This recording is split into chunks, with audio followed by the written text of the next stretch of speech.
Hi, I'm Gordon Burkell from Filmmaker U. At Filmmaker U, we create courses for film professionals to deepen and diversify your existing skill set. You can learn more at filmmakeru.com, or you can follow us on Twitter at filmmaker_u. This week, I'm joined by Tick Tick Boom's editors, Andrew Weisblum and Myron Kerstein. Welcome to the show, guys. Thanks. Thank Thanks you. for having us. I guess my first question is, how did you guys get involved with this project? I was called by Lin and or his producers rather in late 2019, and we did a Zoom and a meeting and a well, not a Zoom actually, it was a Skype. It was pre-Zoom prevalence because I was in UK at the time, and we just started hitting it off, reminiscing about New York in the 90s and the theater world and all the things that the film touches on, and Larson and all the people we knew in common, and we hit it off, and I think I understood what he was trying to do, and that was that. And then the shoot started in February of 2020, and then the pandemic hit. Yeah. So we were on a fairly extended hiatus, and then it was late 2020 when we got back into production, and at that point, I was able to work on the film through the shoot and through the director's cut, but I had to move on to something else because of the amount of time that amount of delay there had been. So that's when Myron took the baton. So, Myron, how did you get? Did Andrew? Did you call him or? Well, I think obviously there was some familiarity with Myron. Through In the Heights, and also because he knew Alice very well, our DP, and it just seemed like a fairly obvious suggestion that came up as soon as the conversation started. And then fortunately he was available for that. So that's how that worked out, more or less. Now, I do have to agree with you. I don't know how Skype dropped the ball because they basically had the market and somehow lost it. Skype and FaceTime. I mean, somehow they all just dropped it. I don't get it, but there are people smarter than me that probably have an answer to that question. There's one scene in particular that everyone seems to be talking about in this film, and that is the diner scene where the wall comes down. How did you guys work on that scene, or what were the discussions in getting that sort of feel and style for that scene? Well, it changed a bit in its conception. It was always gonna be the opportunity for basically an homage cameo fest for the best of Broadway, you know, all the Broadway legends, because it's just his dream state and what he aspires to and what he would rather be doing and waiting tables on Sunday brunch. So that was always the idea, but it also pre-pandemic, the conception was to have more extras participating in it, and the people were regularly interspersed. But I think, you know, kind of the happy, you don't call it a happy accident, I guess, but one of the developments of the whole pandemic was they had to come up with a way, this was pre-vaccine and so forth, of shooting that whole sequence safely and getting these people who are, many of whom are advanced age and, you know, were more vulnerable, shooting it in a way that was safe. So everything was done in layers and passes, and the sequence was kind of reconceived to do tiles for shots so that people could be in a frame together, which forced us all to kind of more clearly define how it was going to get shot. It was like one of the last things that happened on the return schedule, because it took a lot of logistics and planning and coordinating and getting people cleared. And then there were pickups afterwards, which Myron can speak to, but I think that was the general approach to it. Okay, Myron, what were the pickups like for that scene? Well, we ended up picking up more heroes, more cameos, because, you know, having you know, Bernadette wasn't enough. He also wanted you know, Chita Rivera, so she became available, and And so for a sequence that was already working pretty well, I was actually scared to, in a lot of the film, break it and to, shove in more cameos and develop the VFX more. That was a tricky part of the whole process, trying to make it both grounded and hyper real. It's not easy to do when everything is frozen and yet there's nothing, you don't want it to feel like, you want it to have a little hyper realism, but not too fake. Anyways, it was a lot of experimentation, a little bit of, when you shoot Cheetah Rivera, you're going to use her, and yeah. So how did you figure out the timing or the pacing when you have these tiles? Like, was it actually easier or was it harder? Like, how did that impact you guys? Well, there were certain landmark shots that were kind of mapped out to play in certain moments. Although there were it was pretty tricky because we weren't quite shooting it in order. As you don't normally do that anyway. But usually within the course of a musical number, usually you're able to understand that. But there was sort of a little gap in the logic there that we were able to figure out on the second day of the shoot and kind of revise. But we did know that we would use certain shots for certain moments and that had more flexibilities later on in the number. But it's not a very complicated sequence editorially. I mean, it's pretty straightforward. It's and also in its choreography, it's not that complicated for all these reasons. It was just kind of an exercise in figuring out how each one of these legends got their little introduction and it rippled out in the way that had some evolution to it and was fun to watch and not too static. Yeah. Which was part of the challenge of all that, which was also part of the pickups. I think there were some other moving shots that were added in that were originally static that it was just a logistical thing more than anything else. Yeah, you want to keep building up to that. I don't know, the climax, and giving the audience more and more. So if anything, with the rhythm of the thing is just making that build feel exciting. People who are geeking out on the musical theater aspect of it, you just want to keep giving them more and more, and then build up to that big ending, that big finale is a lot of fun.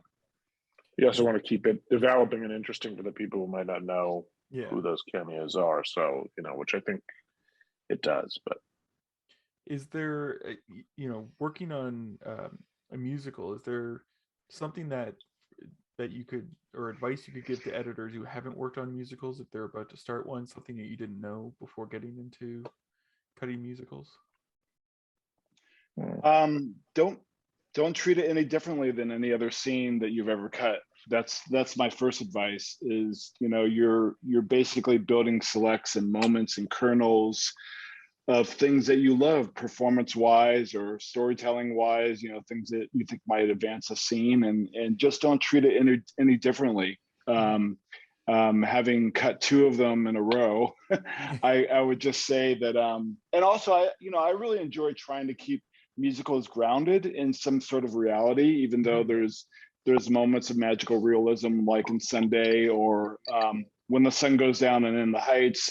For the most part, I really enjoy trying to keep it, real, whatever that really means. But to keep it grounded in reality, to make, treat it no differently. The lyrics are no different to me than dialogue in a traditional scene. Right. You want to be thinking about the story that the song is telling, assuming there is one. And usually there is, because you have to sustain for 3 or 4 minutes or whatever it's going to be. And it needs some evolution based on that. And the cutting and shot choices have to reflect whatever that story is. The other thing that I think is an easy trap in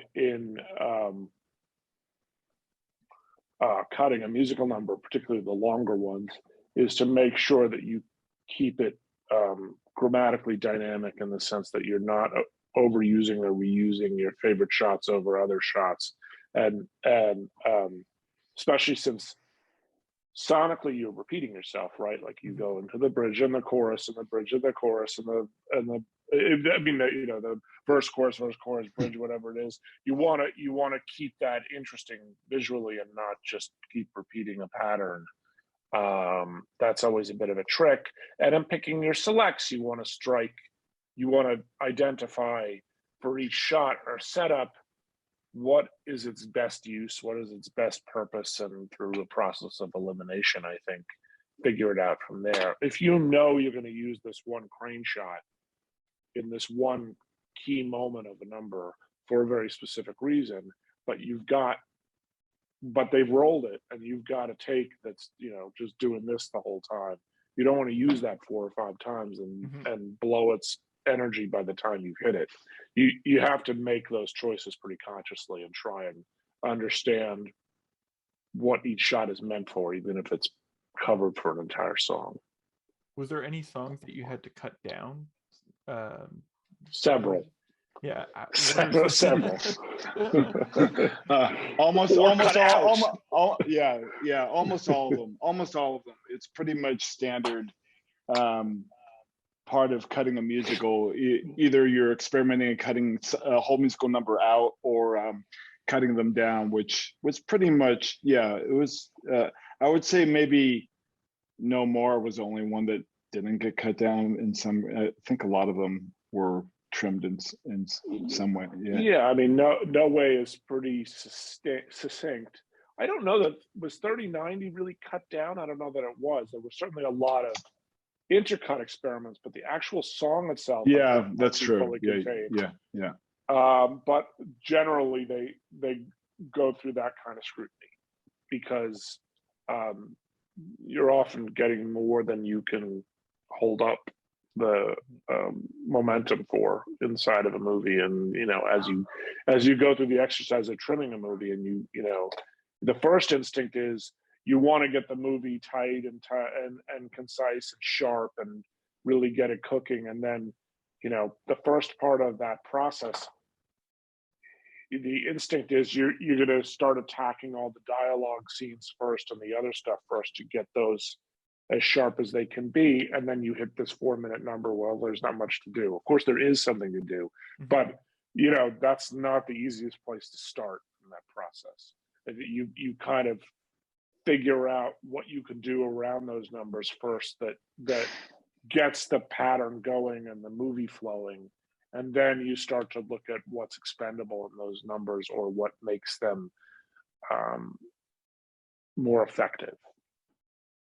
Now, sorry. I was just going to say, Gordon, that I think that people think that cutting a musical is like cutting a music video, and it's not. It's not. There's nothing easy about them. And in fact, I would say that it's the most complicated thing I've ever worked on, is working on musicals. And I think that's because there's so many moving pieces, there's so many variables about cutting things down or cutting things out, or reworking performance, or reworking re-recording lyrics, or remaking the instrumentals.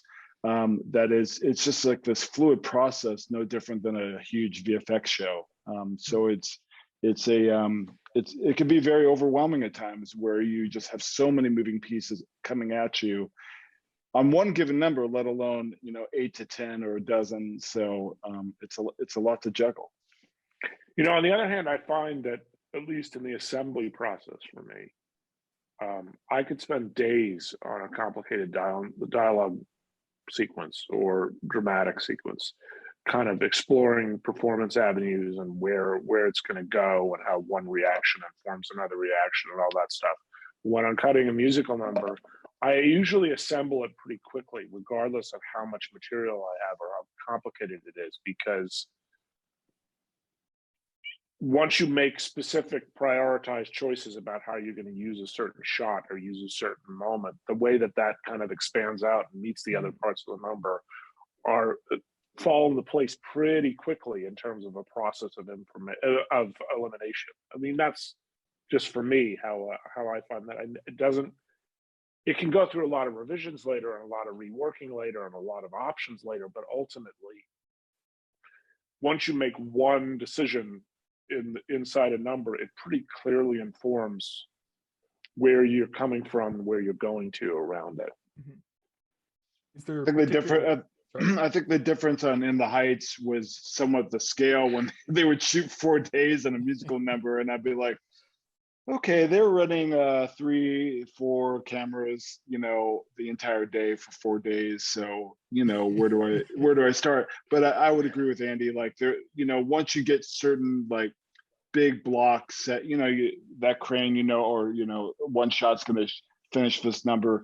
You know, things at least start holding things into place, and then you can go from there. Also, when you're looking at something with three plus cameras, you start to learn pretty quickly which one to look at first, and you also start to pretty quickly understand which one the director and the DP was actually looking at. And it's not always the A camera, by the way. It depends on the setup, but there's definitely a prioritizing on the set that speaks to you in the material often, I find. So is there a scene in this movie that you guys are most proud of? Well, I would say that 3090 is something that I worked on over and over again. You know, it was in a really good shape as far as a foundation from where Andy handed off to me, but I had the task of trying to figure out the frame, which didn't exist when I first started. So we had to create the frame and figure out what that was, and then just try to like the beginning of In the Heights, you know, set the table of like, these are the different variables of the things we're playing with. We're, you know, playing with memory, we're playing with, you know, stage performance, we're intercutting scenes in the middle of this thing. You know, it's a lot of things that informs the audience to later accept the film. And so I just spent a lot of time, you know, trying to make that right as best as I could. And you know, if you can get people in there and sitting there for the first 5, 10, 15 minutes, then you know you have a good shot that they're going to finish and not walk out of the theater or click it off on Netflix. So yeah, I'm very happy how that at least turned out. You know, I like a lot of different things in the movie for different reasons, and some things were more fun to play with and work on than others, are more challenging. But I don't know that I have a favorite sequence. I mean, swimming was a lot of fun and exciting to put together because I knew it had a certain fulcrum to it in the movie. I thought that you know, Play Game, even though it's just a total lark and a tangent, was a blast to put together because, you know, we were able to reminisce about a pretty specific thing that, you know, both Lynn and I remembered fondly. And then which is all Andy, by the way, that sort of putting together all those layers and color effects, and you know, that's him having a memory of Play Game, of what it was like watching videos of it, you know, in the 90s to, you know, getting to that point is amazing. So I look at that and I'm like, how in the hell do you do that? So there's a very specific bag of tricks that video that was like really cutting edge at the time. That's like, can we really do this now? Yes, we can. But so that was a lot of fun. You know, it's certainly not the most challenging or rewarding part of the movie. There's also the whole focus group thing, which was fun to assemble and put together. That was just fun to play with those actors because it's kind of another environment of the movie, and also just told me that the film had a different tone. I mean, it was an interesting thing at the time. Was one of the last or the second to last things we shot right before we had to pause for the pandemic. So it was one of the last things to kind of hit the cutting room, which for me was, you know, my bedroom. But it was a very strange, kind of scary time. So it was nice to kind of put my blinders on and escape to this comedy routine that we had shot a couple days before and get lost in it. anyway, I don't know that necessarily translates to what I'm most proud of or what's most rewarding or effective in the film, but in terms of process, that's one of the things I remember doing that was fun. It sounds like you really enjoyed theater in the 90s. And one of the things I've noticed enjoying theater here in Toronto is like you'll see things and then they sort of get shelved, or they don't go beyond the city. Is there something that you saw in the 90s that you're like, oh, I wish that got a, you know, more of an audience? Well, the truth is I'm not, I mean, I really wasn't a theater person at all. Mm-hmm. I'm always a movie geek.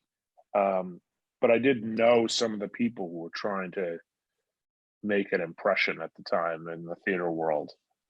So I, you know, that's really where I connected to the whole story from, is that I knew a lot of young artists at the time, and I knew people who were struggling to make it. That's kind of my age group. I'm a little bit younger, but it's not that far off.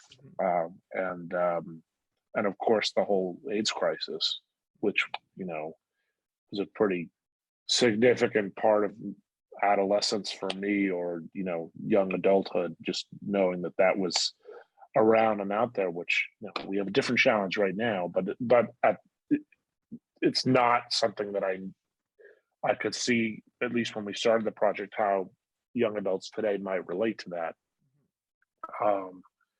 And how things have changed since then.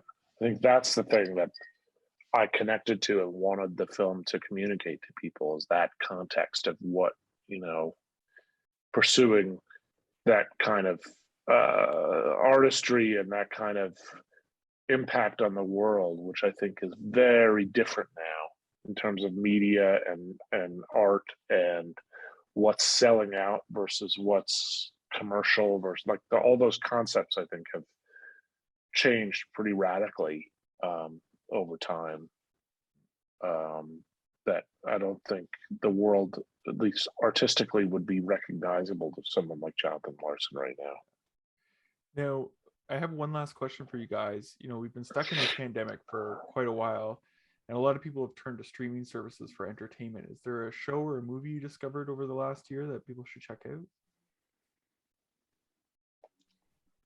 Well, everyone's talking about it, but that Get Back series on the Beatles was phenomenal, and and very meditative, I have to say. I felt very just listen to these guys, you know, just talk and discuss and fiddle.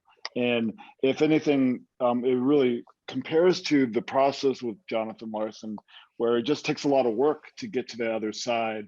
That's sort of that's the journey of an artist, is just working really hard. And I don't know, if you haven't seen it, I would recommend that, just from that perspective.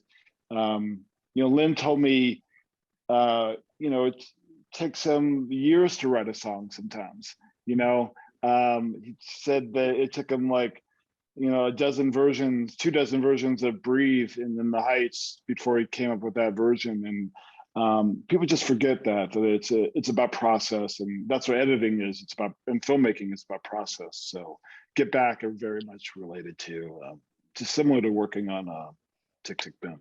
Well, it's crazy to watch it, and you're just like, you're watching these famous songs slowly evolve. I know. Into it's just what they become, which is crazy. It's amazing. It's amazing. Yeah. To see Let It Be get captured in chords. Yeah. You know, and then you know, I don't know. It's crazy. It's pretty fascinating. You know, I don't know that I watch the same confections that everybody else was watching, like Tiger King and all, you know, all that stuff initially. But then I started to dig in deeper and deeper to Criterion Channel, which is not to be too pretentious, but I did enjoy watching, being able to watch movies that are not so easy to rent elsewhere. That I got to see some things, like, I don't know, this week I watched Asphalt Jungle, and I watched Samurai Spy and Qui-Gon, and a couple other things, just like flipping around on there, finding things which I, you know. So I would recommend to anybody, just check some stuff out on Criterion Channel, because it's awesome. And then also my daughter and her boyfriend, at some point we were having a conversation and he asked me, what are your 100 favorite movies? And I said, that's not a list I can make, man. But I could list 100 movies that I'm pretty sure you haven't seen, that have probably were part of my youth, that really haven't stuck in any way, but were somehow formative to me, that you should check out. So I made that list for them, and they've been they're maybe like a third of the way through it. But I think you're gonna have to post that. That man. was It was a fun list, and it went way past 100. There's some really weird, like there's some pretty embarrassing movies on that list, but there's still movies that like informed me. Like one of them was that I put on the list was What's Up, Doc, because back in the day, my dad was one of the first people around to get a VHS deck where you could record stuff, and that happened to be on HBO that month. So it was What's Up, Doc, Blowout, Bad News Bears and Breaking Training, Who is Killing the Greatest Chefs of Europe, and there's maybe one or two others that I'm forgetting. That because after my dad got bored taping things, so like the first 2 months with that he recorded everything and then he stopped. It was like any gadget, like you get bored.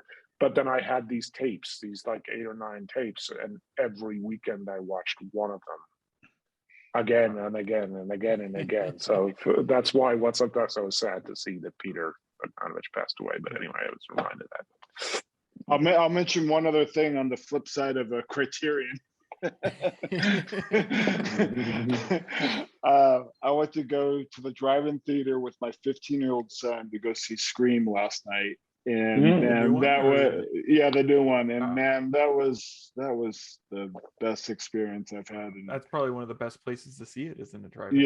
Yeah, we just had so much fun together, and so I recommend, if you have one around your neighborhood, to make the trek and go have some fun watching a movie again. So you think we're gonna have a resurgence of drive-ins?